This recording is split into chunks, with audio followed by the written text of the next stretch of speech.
কি গো, শুনছো? ওই গো, আরে শুনতে পাচ্ছো আমার কথা? উঠে পড়ো, সকাল গড়িয়ে বেলা হতে চললো। উঠে পড়ো, এবার না হলে তো কাজের জন্য দেরি হয়ে যাবে। আরে কি হয়েছে বলো তো? আরে সকাল সকাল চেঁচাচ্ছ কেন? দেখতে পাচ্ছ তো যে সকাল থেকে বৃষ্টি পড়ছে। আজকে আর কাজে যেতে ভালো লাগছে না, আমাকে একটু ঘুমাতে দাও দেখি। হ্যাঁ, সে তো দেখতেই পাচ্ছি সকাল থেকেই বৃষ্টি পড়ছে, কিন্তু তোমাকে কাজেও তো যেতে হবে। আবার ঘরেতে সেই রকম কিছু নেই, সামান্য বাজার আছে, ওটা দিয়ে আজ কোনো রকমে চলে যাবে। এই তো কদিন আগে বাজার করে নিয়ে এলাম, তা এক্ষুনি শেষ হয়ে গেল। তার শেষ হবে না? তুমি একদিন সামান্য পরিমাণে বাজার করে নিয়ে আসবে, আর সেটা কি সারা মাস ধরে চলতে পারে নাকি? আরে উঠে পড়ো, উঠে বাজারে যাও তো। দেখো গিন্নি, আজকে সকাল থেকে প্রচন্ড বৃষ্টি পড়ছে। আমি আজকে কাজেও যাব না আর বাজারও করতে যাব না, যা আছে ওদিক দিয়ে আজকে চালিয়ে নাও আর কি। কালকে সকাল সকাল উঠে বাজারে যাব। আমাকে এখন বিরক্ত করো না, ঘুমাতে দাও, ভালো লাগে না। যা তোমার দিনটাকে করে তুলবে আরো মজাদার। তোমার এক ক্লিকই আমাদের জন্য সবচেয়ে বড় সাপোর্ট। তাই দেরি না করে এখনই চাপ দাও সাবস্ক্রাইব বাটনে আর যোগ দাও আমাদের পরিবারের সাথে। এই তো সোনা, রান্নাঘরে কয়েকটা আলু ছিল, তাই দিয়ে আলুর তরকারি রান্না করতে বসিয়ে এসেছি। আর কিছুক্ষণ অপেক্ষা কর, তরকারি হয়ে গেলেই খেতে দিচ্ছি তোমাকে, কেমন? ঠিক আছে মা, তাহলে রান্নাঘরে গিয়ে বসে অপেক্ষা করি, তরকারি হলেই খেয়ে নেব। হ্যাঁ সোনা, তুই যা, গিয়ে আগে হাত পা ধুয়ে নে, তারপর রান্নাঘরে খেতে আসবি।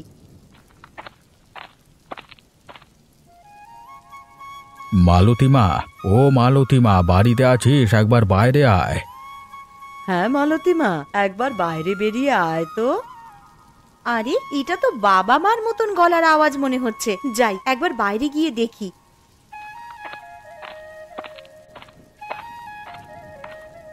আরে তোমরা হঠাৎ করে আমাদের বাড়িতে চলে এলে, আবার এই ঝড় বৃষ্টির দিনে? হ্যাঁ রে মা, চলি এলাম এই বৃষ্টির দিনে। বাড়িতে বসে বসে আর ভালো লাগছিল না, তাছাড়া আবার সকাল থেকে বৃষ্টি পড়ছে। তোর মাকে বললাম যে মেয়ের বাড়ি থেকে ঘুরে আসবে, তোর মা একেবারেই রাজি হয়ে গেল, তাই চলে এলাম। সে তোমরা বেশ ভালোই কাজ করেছো আমাদের বাড়িতে চলে এসে। তা বলো, তোমরা কেমন আছো? শরীর টরীর ভালো আছে তো? কেমন আর থাকবো রে মা, ঠাকুরের অশেষ কৃপায় বেশ ভালো রকমই দিন কেটে যাচ্ছে। তা তোরা কেমন আছিস বল? আমরাও খুব ভালো আছি মা। আরে দাদুন দিদুন, তোমরা কেমন আছো? দিদি ভাই, খুব ভালো আছি। আর এই নাও, তোমার জন্য মিষ্টি নিয়ে এসেছি। আহ বাবা, তোমরা আবার এইসব আনতে গেলে কেন? জানো তো তোমার নাতনি কেমন মিষ্টি পেলে আর কিছু চায় না, আরে এত মিষ্টি খেলে শরীর খারাপ করবে তো। তা আনবো না?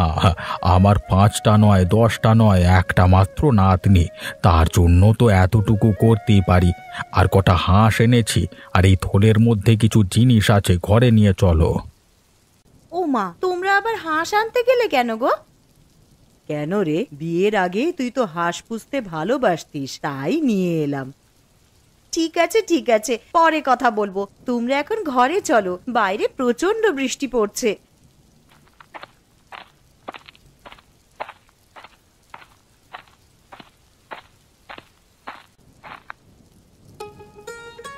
বাবা, ও বাবা, ওঠো গো, একটা সুখবর আছে। আবার কি হলো রে মা? আমাকে কি তোরা একটু শান্তিতে ঘুমাতে দিবি না? আরে একদিন একটু কাজে ছুটি নিলাম, তাও দেখছি আরামে ঘুমাতে পারবো না। তা বল কি হয়েছে? বাবা জানো, আজ দাদু আর দিদুন আমাদের বাড়িতে এসেছে। হ্যাঁ, সে কি রে? তা কখন এলো? এই তো বাবা, তুমি যখন ঘুমিয়েছিলে তখনই দাদু আর দিদুন আমাদের বাড়িতে এসেছে। দাদু আর দিদুন ওই ঘরে বসে আছে। একে বৃষ্টির জন্য কাজে যেতে পারিনি, পকেটে সেরকম পয়সা নেই, আবার শ্বশুর শাশুড়ি চলে এলো, এখন দেখছি পকেটে যেটুকু টাকা ছিল সেই সমস্ত টাকাই ফাঁকা। বাবা তুমি ওই ঘরে যাবে? আমি চলে গেলাম, তুমি এসো। হ্যাঁ রে, চল মা।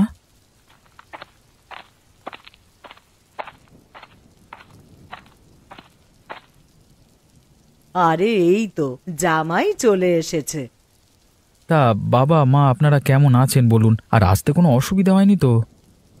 না না জামাই বাবা, সেরকম কোনো অসুবিধা হয়নি। তা আপনারা যখন আমাদের বাড়িতে চলে এসেছেন, 1 সপ্তাহ না কাটিয়ে যেতে দেব না, কিন্তু না হলে আমি কিন্তু ছাড়বো না। হ্যাঁ আচ্ছা বাবা, সে এখন দেখা যাবে। না মা, দেখা যাবে বললে তো হবে না। জামাই যখন একবার বলেছে তখন তোমাদেরকে এই কথা রাখতেই হবে। আর কি গো শুনছো, আর তুমি একবার রান্নাঘরে এসো তো, কিছু কথা আছে।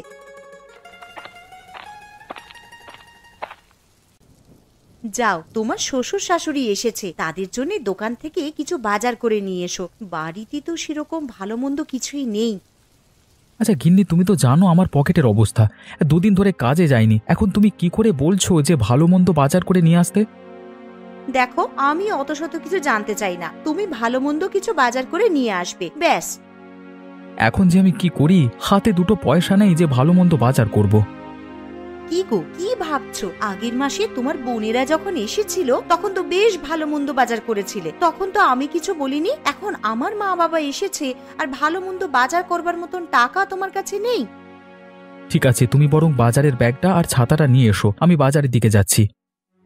এই নাও ছাতা আর ব্যাগ, তাড়াতাড়ি বাজারের দিকে যাও তো।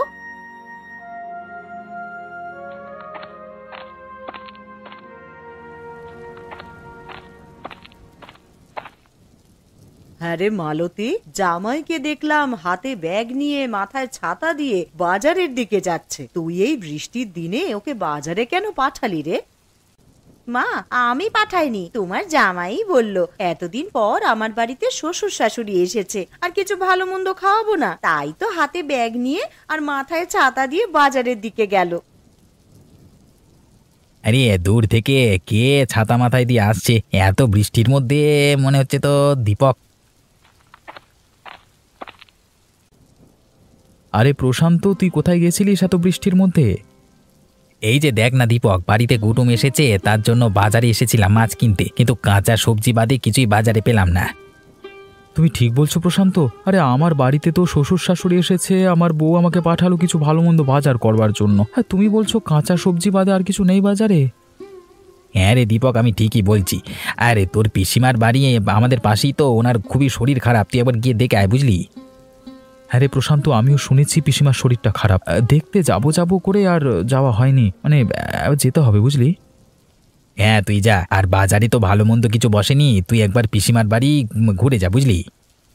ঠিক আছে, আমি এখন আসছি। একবার বাজারে গিয়ে কাঁচা সবজি কিছু কিনি, তারপর পিসিমার বাড়িতে গিয়ে একবার পিসিমাকে দেখে আসবো।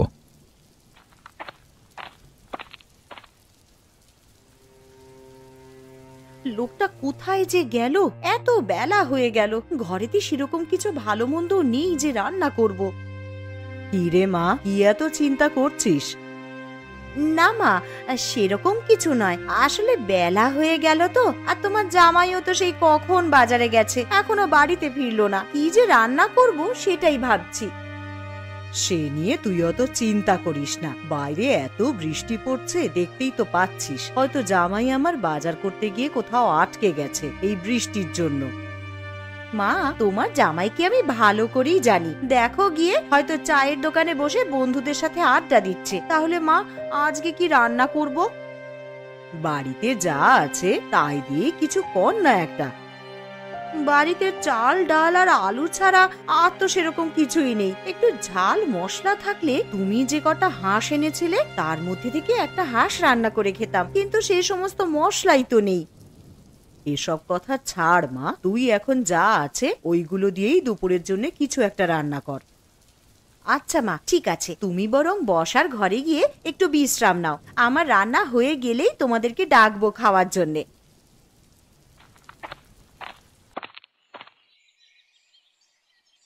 শম্পা বৌদি, আরে ও শম্পা বৌদি, শুনতে পাচ্ছ? বাড়িতে আছো তোমরা? কে? আরে দীপক নাকি? এসো এসো, ঘরে এসো। শুনলাম নাকি পিসিমার শরীরটা খুবই খারাপ। হ্যাঁ গো দীপক, পিসিমার খুবই শরীর খারাপ। তা পিসিমা কোথায়, দেখতে পাচ্ছি না যে? ওই তো পাশের ঘরে শুয়ে আছে, আসো পিসিমাকে একবার দেখবে, এসো।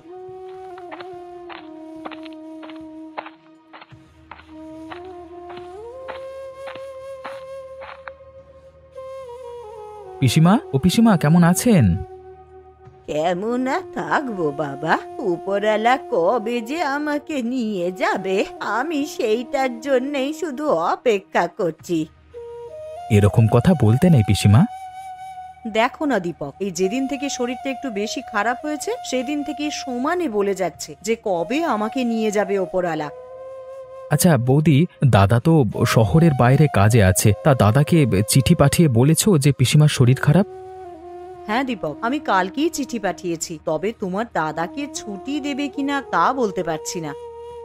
কেন ছুটি দেবে না? কর্মচারীদের ভালো মন্দ তো কোম্পানি দায়িত্ব নেবে, তাই না? আচ্ছা দীপক, একটা কথা বলবো, রাখবি? হ্যাঁ বলো পিসিমা। মরার আগে আমার একটা ইচ্ছে ছিল যে হাঁসের মাংস খাবো, তুই কি আমায় করে খাওয়াবি রে? অবশ্যই পিসিমা, খাওয়াবো না কেন? পিসিমা ভাইপোর কাছ থেকে এতটুকু আবদার করেছে, আর ভাইপো সেটা করবে না? আমি কালই তোমার জন্য হাঁসের মাংস রান্না করে নিয়ে আসবো। আচ্ছা দীপক, ঠিক আছে। তাহলে আজকের মতো আসি বৌদি। হ্যাঁ, বেলা গড়িয়ে দুপুর হয়ে গেল, এবার বাড়ির দিকে যেতে হবে। দুপুরে দুমুঠো খেয়ে গেলে হতো না? না গো বৌদি, বাড়িতে আমার শ্বশুর শাশুড়ি, আমার বউ সবাই মিলে আমার জন্য অপেক্ষা করছে। আমি আজকের মতো আসছি। হ্যাঁ, আবার পরে একদিন এসে খাবো।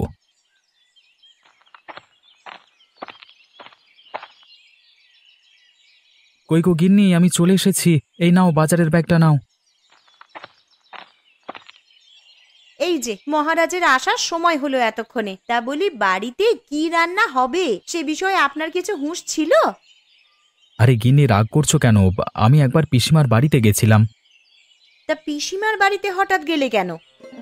কি বলবো আর গিন্নি, বাজার করবার জন্য যখন ব্যাগ নিয়ে বাজারের দিকে যাচ্ছিলাম তখন প্রশান্তর সঙ্গে দেখা হলো। আর প্রশান্তই বলল যে তোর পিসিমা নাকি খুবই অসুস্থ, তাই একবার গেছিলাম ওনাদের বাড়ি আর কি।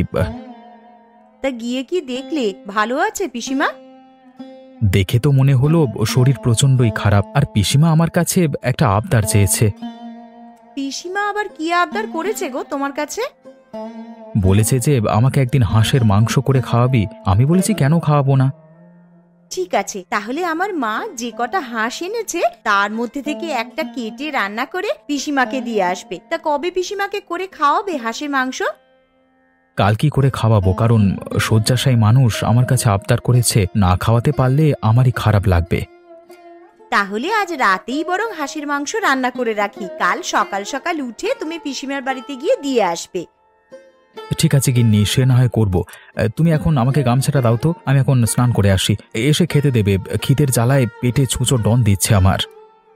এই নাও গামছা, তুমি স্নান করে এসো, আমি খেতে দিচ্ছি।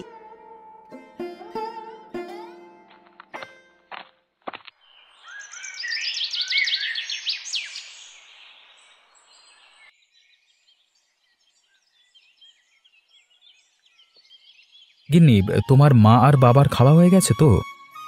হ্যাঁ গো, মা বাবার খাওয়া হয়ে গেছে, আর মেয়েটারও খাওয়া হয়ে গেছে। ওরা তিনজনে মিলে এখন ঘুমাচ্ছে। দীপক, আরে ও দীপক, আছিস নাকি বাবা ঘরে? আরে দেখো, তোমার নাম ধরে কে যেন বাইরে থেকে ডাকছে মনে হচ্ছে। আরে হ্যাঁ তো, এটা তো পিসিমার গলার স্বর বলে মনে হচ্ছে, কিন্তু উনি তো শয্যাশায়ী, উনি আমার বাড়িতে কি করে আসবেন? কিন্তু এটা তো পিসিমার গলার আওয়াজই মনে হচ্ছে গো। আচ্ছা চলো বাইরে গিয়েই দেখি। আরে পিসিমা, তুমি এখানে কি করে এলে? আরে তোমার তো প্রচন্ড শরীর খারাপ, তুমি তো দাঁড়াতে পর্যন্ত পারো না। আরে আমি পুরো সুস্থ হয়ে গেছি রে। কিন্তু আমি দুপুরবেলায় গিয়ে তো দেখলাম তুমি বিছানায় শুয়ে আছো, তো এখন কি করে ভালো হয়ে গেলে? সবই উপরওয়ালার ইচ্ছা রে বাবা। তা তুমি আমাদের বাড়িতে এলে বৌদি কিছু বলেনি তোমার? না না, কিছু বলেনি আমায়। তোমার বৌদি শুধু বলল যে সাবধানে যাবেন, আর দীপক হাঁসের মাংস খাওয়াবে বলল, তাই আর লোভ সামলাতে না পেরে চলেই এলাম। তা আপনার ভাইপো তো কালকেই আপনার বাড়িতে মাংস রান্না করে দিয়ে আসতো। কালকে যদি আমি আর না থাকি তাহলে তো আমার আর শেষ আশা পূর্ণ হবে না, তাই চলে এলাম আর কি। আর এসেছি যখন, আমি নিজের হাতেই তোমাদেরকে রান্না করে খাওয়াবো। এ তো খুব ভালো খবর। তা পিসিমা, তুমি রান্না করতে পারবে তো? কেন পারবো না রে, মালতী তো আছে, ও আমাকে একটু সাহায্য করে দেবে। চলুন পিসিমা, তাহলে রান্নাঘরের দিকে যাই। আপনি আর আমি মিলে হাতে হাত লাগিয়ে হাঁসের মাংসটা করে নিই বরং। হ্যাঁ বৌমা, চলো।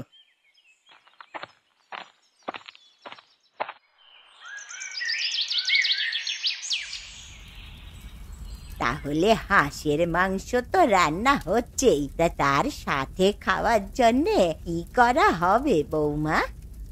কি আর করবেন পিসিমা, তাহলে রুটিটাই বানানো যাক। হাঁসের মাংসের সাথে বেশ ভালোই লাগবে খেতে। হ্যাঁ মা, তুই ঠিকই বলেছিস, হাঁসের মাংসের সাথে রুটিটা একদম জমে যাবে। কিন্তু পিসিমা, একটা অসুবিধা আছে। কি অসুবিধা বৌমা? আসলে আপনার ভাইপো হাঁসের মাংস খায় না।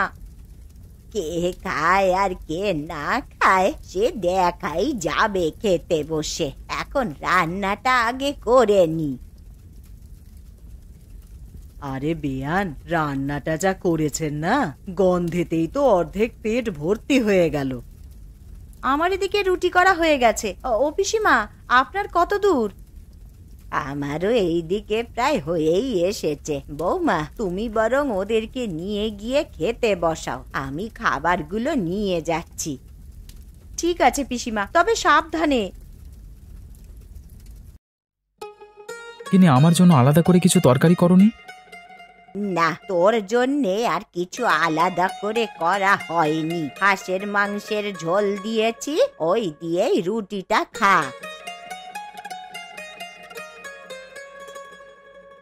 এ কি পিসিমা, এ তো দেখছি হাঁসের মাংসের প্রচুর স্বাদ। আমি আগে জানলে এই মাংস ছাড়া আর কিছুই খেতাম না। সত্যি পিসিমা, তোমার হাতে জাদু আছে বলতে হবে। বলেছিলাম না বৌমা, কে খায় আর খায় না সেটা তুমি দেখে নেবে। সত্যি পিসিমা, আপনার হাতে জাদু আছে। যে কিনা হাঁসের মাংস ছুঁয়েই দেখতো না, তার কিনা এখন হাঁসের মাংস ছাড়া আর কিছুই খেতে ভালো লাগছে না। তাহলে পিসিমা, এখন তো রাত হয়ে গেছে, আর এখন বাড়িও যেতে পারবে না, কালকে সকালেই যেও। ঠিক আছে বাচ্চা, আজ তোদের বাড়িতে থেকে কাল সকাল সকাল আমি বাড়ি চলে যাব।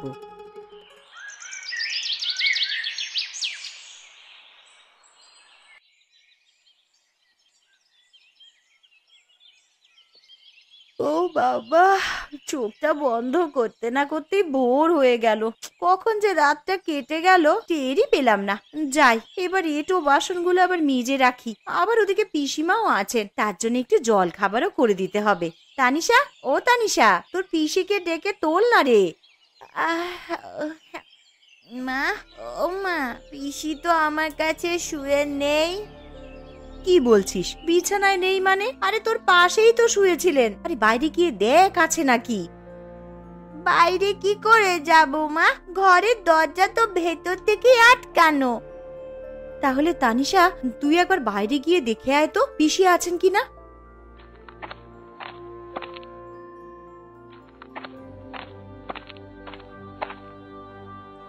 মা, পুকুর ঘাট আমবাগান সবই তো দেখে এলাম, কই পিসিকে তো দেখতে পেলাম না। কি গো, শুনছো? আরে কই গো, তাড়াতাড়ি ওঠো, পিসি কোথায় যেন চলে গেছে, ঘরে নেই। তুমি গিয়ে একটু দেখো না। চলে গেছে মানে? কোথায় আবার যাবে? ঘরের দরজা তো ভেতর থেকেই বন্ধ ছিল, পিসি দরজা দিয়ে বের হবে কি করে? এ কি সর্বনাশ হলো আমার! কই গো, তুমি একবার পিসিমাদের বাড়িতে গিয়ে দেখে এসো না, উনি বাড়ি চলে গেছেন কিনা।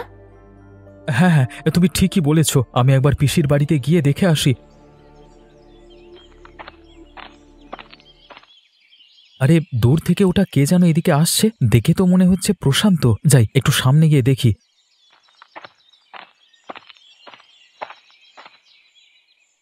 আরে প্রশান্ত, তুই এখানে কি করছিস? আর এত ছোটাছুটি করে কোথায় যাচ্ছিস? এই তো দীপক, তোদের বাড়িতেই যাচ্ছিলাম ছোটাছুটি করে। কেন রে প্রশান্ত, কি হয়েছে? আমাদের বাড়িতে আবার ছোটাছুটি করে যাবার কি আছে? আর তুই এত হাঁপাচ্ছিস কেন? দেখ না দীপক, কালকে বিকেলে তোর পিসিমা মারা গেছে। এ কি বলছিস তুই প্রশান্ত? এমনটা হতেই পারে না। এমনটাই হয়েছে দীপক, তোর যদি বিশ্বাস না হয় তুই একবার পিসিমার বাড়িতে গিয়ে দেখ না।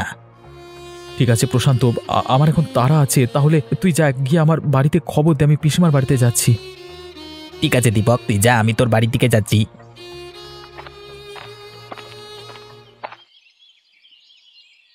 এ কি, বাড়ির সামনে এত ভিড় কেন? তাহলে প্রশান্ত যেটা বলেছে সেটা কি সত্যি?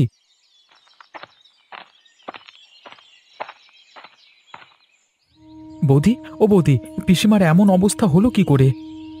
দেখো না দীপক, কাল সন্ধ্যায় তোমার পিসিমা মারা যান। তোমাকে যে একটিবার সংবাদ দিব, বাড়িতে তো কেউই নেই, কাকে পাঠাবো বলো তোমার কাছে? কালকে সন্ধে মারা গেছে বৌদি, তুমি ঠিক বলছো তো? হ্যাঁ গো দীপক, সন্ধেবেলায় মা চোখ বুঝলেন, দুপুরবেলা একটু সুস্থ হয়েছিলেন বটে, উঠে বসলেন আর বললেন তোমাদেরকে নিজের হাতে হাঁসের মাংস রান্না করে খাওয়াবে। কে জানতো বলো, জীবনবাতি নিভে যাওয়ার আগে একবার জ্বলে উঠেছিল। আর আজকে সকাল হতেই তোমার বন্ধু প্রশান্তকে বললাম যে একবার দীপকদের বাড়িতে গিয়ে খবর দিয়ে এসো। যদি সন্ধেবেলাতেই পিসিমা মারা যায়, তাহলে কালকে আমাদের বাড়িতে পিসি হাঁসের মাংস খেতে যায়নি, তাহলে কে গিয়েছিল? হয়তো পিসিমার আত্মা তার শেষ আশাটা পূরণ করতে গিয়েছিল।